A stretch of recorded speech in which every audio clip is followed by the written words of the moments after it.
పోయి కాశీకని పోయి వీళ్ళు దత్తకు తీసుకొచ్చుకున్నారు. కర్ణాటక పాపాగ్నం ఆమె పెంచిన తర్వాత ఆడ 12 ఏళ్ళు వయసు వచ్చేటాలకల్లా వాళ్ళకు నీతి బోధలు చెప్పి ఆ మఠం కల వాళ్ళని సిద్ధి బంధించి వీటికొచ్చి గర్విరెడ్డి అచ్చమ్మ ఇంట్లో ఉండి ఈడ కాలజ్ఞానం రాసినాడు తల్లి బ్రహ్మంగారు. ఈడ కాలజ్ఞానం రాసి ఈడ 12 ఏళ్ళు రాసినాడు, 1 సంవత్సరం కాదు రాసిండేది.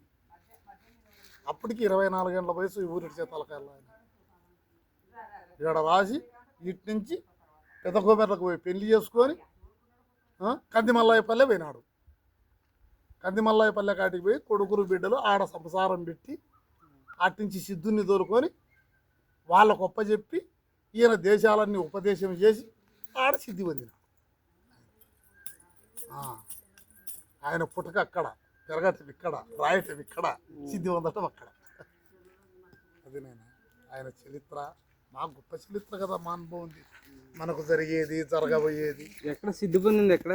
కందిమల్లాయపల్లి దివసమాధి మళ్ళీ ఇన్ని రాసినోడు ఇన్నే పొందొచ్చు కదా, పొందలే ఆయన. ఓం నమ శివాయ వీరబ్రహ్మేంద్ర స్వామి. కానీ తల్లి కట్టిన విల్లు చల్లగా పెట్టిన